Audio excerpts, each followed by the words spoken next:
जो सामान्य स्थिति होती है ना, उसमें हमेशा इन्फ्लेशन बढ़ने के साथ एम्प्लॉयमेंट बढ़ता है। लेकिन जब इन्फ्लेशन बढ़ने के साथ आपके एम्प्लॉयमेंट कम होने लगे, यानी कि अनएम्प्लॉयमेंट बढ़ने लगे, तो इस कंडीशन को हम आपके कहते हैं स्टैगफ्लेशन। ठीक। अब इन्फ्लेशन के साथ एम्प्लॉयमेंट क्यों बढ़ता है?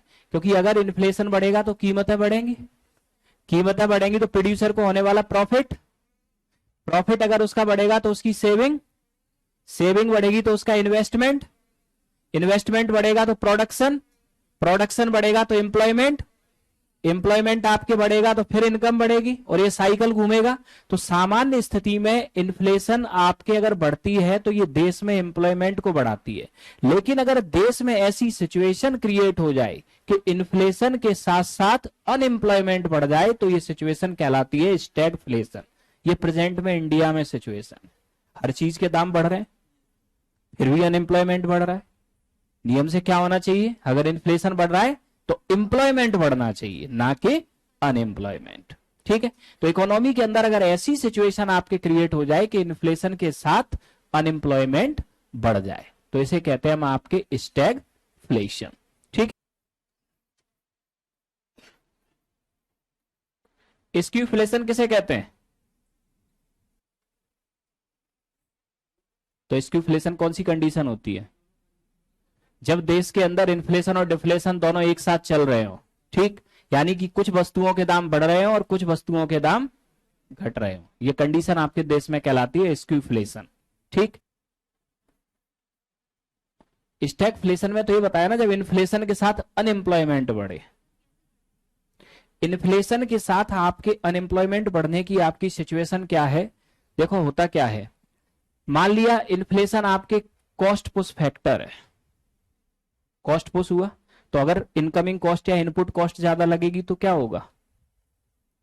इन्फ्लेशन बढ़ जाएगा, बाद में कीमतें बढ़ेंगी। अब इधर होता क्या है कि जब इन्फ्लेशन एक लेवल पे आपके पहुंच जाती है ना, तो वहां क्या होता है, इन्फ्लेशन या कीमतें जब एक लेवल को क्रॉस कर जाए तो उस वस्तु का उपभोग करने वाले जो कस्टमर है ना, वो कम हो जाते हैं। कस्टमर कम हो गए तो कीमतें तो बढ़ गई लेकिन डिमांड कम हो गई। अब आपके यहाँ डिमांड अगर आपके कम हो गई तो इससे होगा क्या, कंपनी तो प्रोडक्शन कर रही है, एक लिमिट के बाद आपके वो कितना भी महंगा बेचे, प्रोडक्शन जरूरत से ज्यादा बिकेगा नहीं, नहीं बिकेगा तो फिर एम्प्लॉयमेंट शॉर्ट होगा, जो लेबर होंगी वो कहां जाएंगी? बाहर जाएंगी। ठीक। क्लियर हुए दोनों पॉइंट?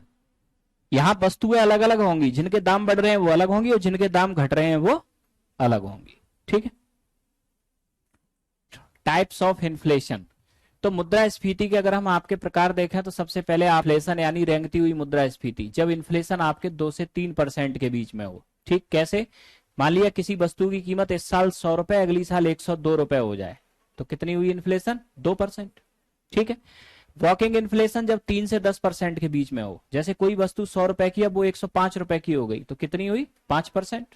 ठीक है। रनिंग इन्फ्लेशन जब आपके 10 से 20% इन्फ्लेशन हो, जैसे 100 रुपए की वस्तु आपके 112 रुपए की हो गई, तो 12%। ठीक। गैलोपियन इन्फ्लेशन कूदती हुई, 100 रुपए की वस्तु सीधा 135 रुपए की हो गई, 35% हो गई। ठीक। हाइपर इन्फ्लेशन 100 रुपए की वस्तु सीधा 300 रुपए की हो गई, तो ये होता है क्या? Hyper inflation. ठीक है। अब नेक्स्ट याद रखना कोर इन्फ्लेशन। तो कोर इन्फ्लेशन किसे कहते हैं? जब हम इन्फ्लेशन का मेजरमेंट करते टाइम उसमें फूड और क्रूड की बढ़ी हुई प्राइजेज को शामिल ना करें, क्योंकि जो सबसे ज्यादा वॉलेटिलिटी प्राइस में होती है वो होती है क्रूड एंड फूड, इनकी प्राइजेज रोज बदलती हैं। ठीक है। तो अगर हम क्रूड एंड फूड की प्राइस को इन्फ्लेशन मेजरमेंट में शामिल ना करें तो कोर इन्फ्लेशन, और शामिल कर लें तो हेडलाइन इन्फ्लेशन। ठीक है। तो जब क्रूड एंड फूड की प्राइस इन्फ्लेशन में शामिल ना हो तो कोर, और शामिल कर लें तो headline inflation. Imported inflation, imported inflation से मतलब आपके क्या है कि जब आपके इंपोर्ट महंगा हो जाए, मतलब बाहर से जो हम सामान मंगा रहे हैं अगर वो महंगा हो गया तो उसके ऊपर डिपेंड देश में जो चीज है वो सब महंगी हो जाएगी। जैसे अगर क्रूड की प्राइस बढ़ जाए तो भारत में पेट्रोल डीजल महंगा होगा, और पेट्रोल डीजल महंगा हो गया तो सब कुछ महंगा हो जाएगा। ठीक। इसके बाद में नेक्स्ट, तो हिडन इन्फ्लेशन, छिपी हुई मुद्रास्फीति। अब छिपी हुई मुद्रास्फीति हम किसे कहते हैं? जब कोई वस्तु आपके सेम प्राइस पर पहले से कम मात्रा में मिलने लगे, यानी कि कीमत तो वही है लेकिन इसकी मात्रा कम हो गई। ठीक है, जैसे कि अब हम बात करें कि एग्जाम्पल, नाम सुना है पार्ले जी? ये पार्ले जी आज से 20 साल पहले भी 5 रुपए का मिलता था और आज भी 5 ही रुपए का है, जो भी है। अब उसमें देखो, अब 5 रुपए में 20 साल पहले क्वांटिटी आती थी 200 ग्राम, फिर क्वांटिटी हुई 150 ग्राम, फिर हुई 125 ग्राम, फिर 100 ग्राम, अब क्वांटिटी आती है 80 ग्राम। कीमत नहीं बढ़ी लेकिन मात्रा कम हो गई। इसके बाद में नेक्स्ट समझना ब्रांडेड इन्फ्लेशन। तो ब्रांडेड इन्फ्लेशन आपके क्या होता है कि जब कोई कंपनी अपनी ब्रांड वैल्यू के कारण अपने प्रोडक्ट की प्राइस को बढ़ा दे, इसे कहते हैं ब्रांडेड इन्फ्लेशन। जैसे रिवॉक, कीमत इतनी है नहीं लेकिन ब्रांड वैल्यू है रिवॉक की, इसलिए अपने प्रोडक्ट की प्राइस बढ़ा देते हैं। ठीक है, तो next comprehensive inflation. Comprehensive inflation का मतलब होता है जब इकोनॉमी के तीनों सेक्टर में आपके इन्फ्लेशन बढ़ जाए तो ये कहलाता है comprehensive inflation. Primary, secondary and tertiary inflation, primary, secondary and tertiary. Scattered inflation, जब इकोनॉमी के एक या दो सेक्टर में तो बढ़ जाए लेकिन आपके सारे सेक्टर में एक साथ ना बढ़े, तो ये कहलाता है स्कैटर्ड इन्फ्लेशन। ठीक है, इसके बाद आपके कमोडिटी इन्फ्लेशन। तो जब आपके किसी कमोडिटी की आपके जो प्राइस है, यानी जब कमोडिटी की आपके क्या हो जाए, डिमांड ज्यादा हो जाए और उसकी सप्लाई कम हो जाए। ठीक है, तो कमोडिटी की प्राइस बढ़ जाएगी, डिमांड ज्यादा है, तो इसको कहते हैं कमोडिटी इन्फ्लेशन। ठीक है, अब अगला क्वेश्चन ये आया जिसका नहीं करता। यहां प्राइस का जो आपके निर्धारण होता है, प्राइस का निर्धारण, जैसे कमोडिटी में आपके सारे अनाज आपके आते हैं, ये आपके कहां आएंगे, मार्केट में आएंगे, और मार्केट में आपके जो इनकी बोली लगाएगा वहां होगा इनकी प्राइस का निर्धारण। प्राइस का निर्धारण, जैसे कि आपके फॉर एग्जांपल कोई फैक्ट्री सामान बनाती है तो वो उस पर एमआरपी लिख के देती है, लेकिन जो किसान अपनी फसल उत्पादन करता है उस पर कोई एमआरपी लिख के नहीं देता। वो तो मंडी में जाएगी और मंडी में आपके जो खरीदने वाले हैं वो उसकी बोली लगाएंगे और उसमें जो सबसे ऊंची बोली लगा देगा उसको आपके वो बिक जाएगा। तो इसका मतलब क्या है, कमोडिटी में जो प्राइस का निर्धारण होगा वो एक्सचेंज के पास, जब एक्सचेंज हो रही होगी गुड्स उस टाइम पे होगा। ठीक, ये होती है आपकी कमोडिटी। तो आपकी कमोडिटी की अगर हम आपकी बात करें तो जितने भी आपके अनाज होते हैं ये सब कमोडिटी में आते हैं। सोना, चांदी, क्रूड, ये सब क्या है, कमोडिटी, यानी कि मैन्युफैक्चरर इनकी कीमत का निर्धारण नहीं कर रहा। ठीक है, ये ध्यान रखना। करेंसी इन्फ्लेशन, तो करेंसी इन्फ्लेशन आपके क्या होता है, मार्केट में जब आपके करेंसी ज्यादा हो जाए, मार्केट में करेंसी के फ्लो को हम कहते हैं लिक्विडिटी, तरलता। तो मार्केट में जब करेंसी का फ्लो ज्यादा हो जाए तो इसका मतलब लोगों के पास पैसा ज्यादा होगा। लोगों के पास पैसा ज्यादा होगा तो इसका मतलब आपकी लोगों की इनकम बढ़ी हुई है कहीं ना कहीं। ठीक, और इनकम नहीं भी बढ़ी है और अगर पैसा है चाहे वो किसी भी तरीके से आया हो तो लोगों के पास परचेजिंग पावर तो आ गई ना। परचेजिंग पावर आ गई तो लोग क्या करेंगे, डिमांड को बढ़ाएंगे, और डिमांड बढ़ेगी तो प्राइस बढ़ेगी, और प्राइस बढ़ेगी तो इन्फ्लेशन बढ़ेगा। ठीक, तो ये आपके होता है क्या, करेंसी इन्फ्लेशन। ये नोट कर लिया था। जब आरबीआई क्या कर दे, इंटरेस्ट रेट्स को कम कर दे। अगर आरबीआई आपके इंटरेस्ट रेट को कम कर दे तो आपके लोग क्या करेंगे, ज्यादा लोन लेंगे। ठीक है, लोग अगर लोन ज्यादा लेंगे तो लोगों के पास पैसा ज्यादा होगा, लोगों के पास अगर पैसा ज्यादा होगा तो लोग अपनी डिमांड बढ़ाएंगे। ठीक, डिमांड बढ़ाएंगे तो प्राइस बढ़ेगी। इसके अलावा डेफिसिएट इन्फ्लेशन, तो डेफिसिएट इन्फ्लेशन आपके अब क्या है ये समझना। तो डेफिसिएट इन्फ्लेशन आपके जब सरकार अपना खर्च बढ़ा दे, यानी कि government expense is greater than government income, यही कहलाता है डेफिसिएट, घाटा। तो सरकार जब अपना खर्च बढ़ाएगी तो ये पैसा जाएगा कहां, मार्केट में। सरकार को मान लो रोड बनानी है तो पैसा कहां जाएगा, मार्केट में ही तो जाएगा। तो मार्केट में अगर पैसा गया तो लोगों के पास पैसा ज्यादा आएगा, ज्यादा आएगा तो वो डिमांड बढ़ा देंगे, डिमांड बढ़ा देंगे तो प्राइस बढ़ जाएगी, ज्यादा आएगा तो वो डिमांड बढ़ा देंगे, डिमांड बढ़ा देंगे तो प्राइस बढ़ जाएगी। ठीक, जैसे कि अब सरकार ने मान लो एम नरेगा शुरू किया, बांट दिया 40,000 करोड़ रुपए, तो ये कहां गया, लोगों के पास गया ना। अब लोगों को पैसा आया है तो अब रखेंगे तो नहीं, खर्च ही करेंगे उससे, तो प्राइस बढ़ेगी। ठीक है, इसके बाद में नेक्स्ट,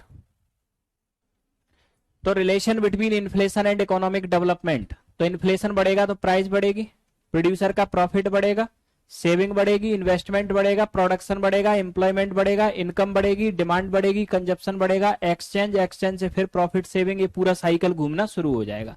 इधर आपके इनकम जब आपके बढ़ेगी तो कंपनी की भी इनकम बढ़ेगी और लोगों की भी इनकम बढ़ेगी, गवर्नमेंट का टैक्स रेवेन्यू बढ़ेगा और लोगों की डिपेंडेंसी गवर्नमेंट के ऊपर कम होगी।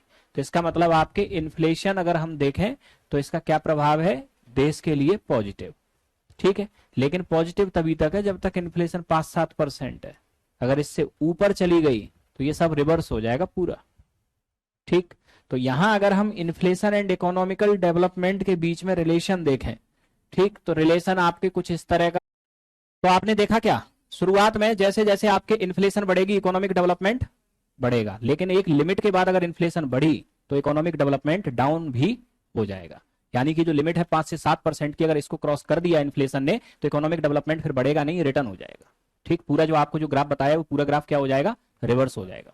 ठीक, एम्प्लॉयमेंट, अगर इन्फ्लेशन आपके ज्यादा होगी तो अनएम्प्लॉयमेंट कम होगा। ठीक, अगर इन्फ्लेशन घटती जाएगी तो आपके अनएम्प्लॉयमेंट बढ़ता जाएगा। क्लियर नोट, नेगेटिव, क्योंकि अगर आपकी इनकम फिक्स है और महंगाई बढ़ रही है तो आपका पूरा बैलेंस बिगड़ जाएगा, खर्चे के लिए भी आपके पास पैसे नहीं रहेंगे। ठीक, सेलर ये ध्यान रखना, सेलर तो 25 पैसे तो प्रॉफिट लेके ही बेचेगा, कोई सामान बेचेगा तो। देखो कुछ होती है नीड गुड्स, खरीद के बैठा नहीं रहेगा। जो नीड गुड्स होती है ना, वो कितनी भी महंगी हो जाए खरीदनी पड़ेंगी आपको। आप चिल्लाते भले ही रहना पेट्रोल महंगा हो गया, लेने सब जा रहे हो, चिल्लाते ही तो हो बस। ठीक, तो जैसे कि हमने आपको एक बताया था ना स्क्यूफ्लेशन, तो दिल्ली में पेट्रोल बढ़ रहा है इन्फ्लेशन, दारू कम हो रही है डिफ्लेशन, एक साथ चल रहा है ना दोनों, तो पीने वाले भी खुश, मतलब आप कहीं ज्यादा दे रहे हो तो कहीं तो कम हो रहा है ना। क्या गलत बात है, क्या गलत कैसे उसमें।